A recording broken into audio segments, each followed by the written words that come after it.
नमस्कार दोस्तों, स्वागत है आपका Ramos maths classes online channel पर। उम्मीद है आप सब अच्छे होंगे और आपकी तैयारी अब से ठीक 40 दिन बाद होने वाली सेकेंड ग्रेड भर्ती परीक्षा की गणित विषय से अच्छे से चल रही होगी। क्योंकि दोस्तों आज का जो वीडियो है वो जो कल पेपर कंडक्ट हुआ है आपके फर्स्ट ग्रेड के, उसको लेकर के है। काफी कुछ स्टूडेंट के मैसेज आए थे कि सर एक वीडियो बनाइए कि हमको इस पेपर से क्या सीखने मिल सकता है, इस फर्स्ट ग्रेड के मैथ्स के पेपर से, उसको लेके वीडियो देखिए। स्टूडेंट वीडियो को लास्ट तक देखिएगा, इसमें से हमें क्या क्या सीखने को मिल सकता है। नंबर 1, अगर इसमें हम बात करें स्टूडेंट आपके कि इसमें से आपके सीनियर पार्ट, ग्रेजुएशन पार्ट और आपकी पीजी पार्ट और आपका जो आपका आईसीटी का जो पेडागोजी था उसमें से कितने कितने क्वेश्चन थे। तो मेरे ख्याल से जो मैंने एनालिसिस किया है, सीनियर पार्ट के क्वेश्चन आपके लगभग 51 से 53 थे। ग्रेजुएशन पार्ट के क्वेश्चन थोड़े से ज्यादा थे स्टूडेंट, ये आपके 61 से 63 64 के आसपास थे स्टूडेंट। और पीजी जो थी ये आपकी 23 से 26 के आसपास थी और इसके थे आपके 9-10। ठीक है, ये था एनालिसिस कि आपके सीनियर पार्ट के कुछ 51, 52, 53 के लमसम थे। ग्रेजुएशन जो थी आपके 63-64 की थी और पीजी जो थे उसमें आपके शायद आपके 23 या 24 कुछ क्वेश्चन थे, या शायद 26 भी हो सकते हैं। ठीक है, ये कुछ क्वेश्चन थे आपके टोटल, यानी कि पीजी की भी क्वेश्चन जो स्टूडेंट है उनकी संख्या बढ़ गई। 2018 तक पीजी के केवल 10 क्वेश्चन आया करते थे फर्स्ट ग्रेड में, फिर आपके 2022 वाले पेपर में स्टूडेंट जो है वो बढ़कर की संख्या 20 हो गई स्टूडेंट, और अभी जो संख्या आई है आपकी लगभग 23, 24, 25 के आसपास आ गई है। और ग्रेजुएशन की जो संख्या है वो भी स्टूडेंट इस बार बढ़ी है। ऑलमोस्ट ग्रेजुएशन की संख्या 2022 तक जो थी आपकी 50 से 52 के आसपास आती थी। 2022 में स्टूडेंट ये संख्या लगभग आपके 50 से 55 के बीच में थी, लेकिन इस बार ये संख्या आपका लगभग 60 क्रॉस कर गई, यानी कि 61, 62, 63, 64 के लमसम क्वेश्चन पूछे गए। ये था इसका वर्गीकरण। तो स्टूडेंट इससे हम क्या सीख सकते हैं? हम सबसे पहले से ये सीख सकते हैं कि भाई जो एज कंपेयर टू 11-12 यानी कि सीनियर पार्ट की बजाय ग्रेजुएशन पार्ट और पीजी पार्ट पे ज्यादा फोकस हुआ है फर्स्ट ग्रेड में, और उसी प्रकार से हम ये देख सकते हैं कि भाई हमको जो है आपका सेकंड ग्रेड में भी आपका जो ग्रेजुएशन पार्ट है यानी कि जो बीएससी पार्ट है वो एक इंपॉर्टेंट रोल प्ले कर सकता है। क्योंकि पहले से आपको पता है 22 और 24 में बीएससी पार्ट से 80 क्वेश्चन पुटअप हुए थे। 80 यानी कि फर्स्ट ग्रेड से भी ज्यादा ग्रेजुएशन पार्ट के क्वेश्चन सेकंड ग्रेड में आते हैं, है ना। 2022 के पहले ये 40 आया करते थे, लेकिन 22 और 24 दोनों में ही ये 80 आ रहे हैं। इस बार भी उम्मीद है कि आपका बीएससी पार्ट यानी ग्रेजुएशन पार्ट जो है वो आपका डिसाइडिंग फैक्टर हो सकता है, जैसे कि आपके फर्स्ट ग्रेड में भी बीएससी पार्ट और एमएससी पार्ट ही आपका डिसाइडिंग फैक्टर है। 11-12 के क्वेश्चन काफी सारे जो थे वो इजी थे, यानी कि इवन इजी लगे मेरे को काफी सारे। ठीक है, कुछ 1-2-4 अगर मैं बात करूं डिफरेंशियल इक्वेशन में, तो वो भी आपके ग्रेजुएशन वाले पार्ट ही थोड़े से लेंदी थे। ठीक है, बाकी अदरवाइज तो आप अगर बात करें सीनियर पार्ट की कल के पेपर की, तो मेरे ख्याल से तो क्वेश्चन थे वो सरल थे। ऑलमोस्ट सेकंड ग्रेड में भी इससे तो टफ क्वेश्चन आ जाते हैं सीनियर पार्ट के। अगर हम बात करें बीएससी पार्ट की, तो ये भी कोई बहुत ज्यादा कोई खास नहीं थे। अगर आप थोड़ा सा ऐसा लग रहा था कि सर ये क्वेश्चन इस बार जो था वो मैंने ये देखा था कि कुछ क्वेश्चन जो थे वो नए थे, लेकिन वो क्वेश्चन ऐसे भी नहीं थे जो कि आपसे सोल्व नहीं होते।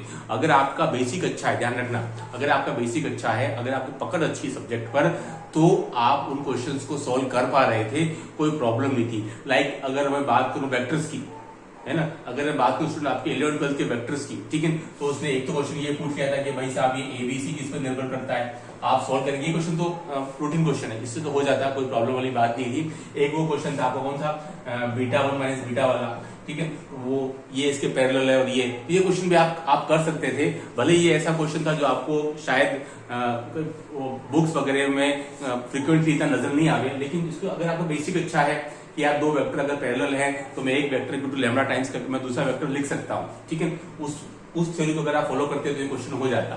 ठीक है, इसके अलावा कुछ चीजों के अंदर उन्होंने जो है वो नोटेशन चेंज किए हैं। नोटेशन यानी कि बुक के अंदर कहीं अगर एच लिखा हुआ है, के लिखा हुआ है, तो आरपीएससी ने उसको N1 और N2 में कन्वर्ट कर दिया। हालांकि ये कोई नया काम नहीं है, ये हमेशा ही आरपीएससी जो है इस टाइप के नोटेशन ऑलमोस्ट चेंज होते रहते हैं। ठीक है, तो पेपर की बात करें, मैंने कल भी कहा था एक वर्ड में पेपर बैलेंस है। इसको कोई भी न तो कोई कठिन कह सकता है, न कोई इसको इजी कह सकता है। ये एक मॉडरेट पेपर था, ठीक है, मॉडल पेपर था, यानी जिनका बेसिक अच्छा है अगर वो अपना पेन चलाना शुरू करेंगे डेफिनेटली क्वेश्चन पेपर आपसे सॉल्व हो जाता।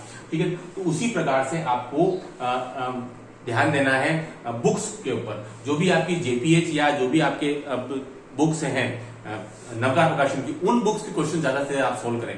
पहले उसके सारे एग्जाम्पल सोल्व कर लें, क्योंकि यहाँ भी मैंने देखा है क्वेश्चन जो सीधे सीधे बुक से पूछे गए हैं। ठीक है, बुक्स आपको उसी को आप बेस बनाइए, बुक्स को दोनों कोई भी एक बुक्स ले आइए, पहले आप एग्जाम्पल सोल्व कीजिए, देन अगर आपके पास समय बचता है, आपको लगता है मुझे समय है, तो आप अनसोल्व सोल्व कर सकते हैं। ठीक है, अनसोल्व में जो क्वेश्चन आपकी शुरुआत वाले हैं, यानी कि पहला हो गया, दूसरा हो गया, उन पर ज्यादा फोकस करें। क्योंकि कई बार मैंने देखने में ऐसा आया है कि कई बार first number question, second number question almost पूछ लिए जाते हैं, है ना।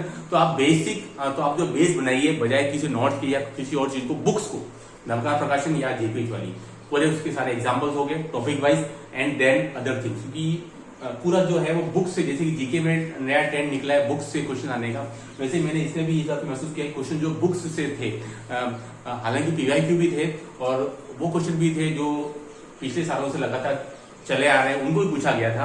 क्योंकि कुछ क्वेश्चन इस बार इसने अच्छे एड भी किए थे, हालांकि उनको मैं कठिन नहीं बोलूंगा, वो क्वेश्चन भी आपके इजी नेचर के थे, लेकिन अच्छा था। कुल मिलाकर के पेपर बढ़िया था। कुछ क्वेश्चन ऐसे लगे जो बिल्कुल नए थे, जो हमको शायद बुक्स में भी ना मिले, लेकिन इसको जब हम पढ़ेंगे तो हमको वो क्वेश्चन समझ में आ जाएगा। कहने का मतलब हमने इस पेपर से ये सीखा कि बीएससी पार्ट और जो पीजी पार्ट था, इसमें इंपॉर्टेंट रोल प्ले किया, तो हमारे लिए भी ग्रेजुएशन पार्ट एक इंपॉर्टेंट रोल प्ले कर सकता है। क्योंकि आपको पता है 22 और 24 में 11-12 के 40 क्वेश्चन ही आ रहे हैं, तो इस बार भी 80 क्वेश्चन आने की संभावना लग रही है इस पैटर्न को देखते हुए। तो हम बीएससी पार्ट को बेस बनाए। हाँ, पीवाईक्यू जरूर पूछा जा रहा है, पीवाईक्यू इस बार भी था, और आपके एब्स्ट्रैक्ट अलजेब्रा के जो 2-3 क्वेश्चन थे वो सारे पीवाईक्यू के थे, ऑलमोस्ट हमेशा पूछे जाते रहे हैं। आपका एलपीपी का भी था जो कॉन्वेक्स सेट वाला, वो भी आपके पीवाईक्यू का ही था। ठीक है, और इसके अलावा एनए की बात करेंगे तो उसमें भी आपके जो थर्ड डिवाइड, मतलब ऑलमोस्ट पीवाईक्यू तो ठीक है, क्वेश्चन ऑफ पेपर ही इतने साल बार हो गए, फर्स्ट ग्रेड सेकंड ग्रेड मिलाकर के लगभग आपके 15 पेपर हो रहे हैं, तो अब तो पीवाईक्यू तो क्या, क्वेश्चन की संख्या इतनी सारी हो गई है, तो फिर क्वेश्चन तो आने ही आने हैं पीवाईक्यू में से। ठीक है, लेकिन इस बार जो थे, मैं आपको सजेस्ट करूंगा बुक्स पर आप ज्यादा फोकस करिए। जो अभी 1 महीना बच गया है, उसके अंदर आप कोशिश करें कि पूरा बीएससी पार्ट कम से कम ज्यादा नहीं तो एक बार आप जरूर पूरा रिवाइज कर लें, जो बहुत जरूरी है आपका बीएससी पार्ट का। ठीक है, बाकी तो पेपर था वो बैलेंस था। मुझे लगता है कि इस बार भी आपको किस्मत अपनी अच्छी रहनी चाहिए और पेपर जो अच्छा आए, क्योंकि पेपर अच्छा आना बहुत जरूरी है।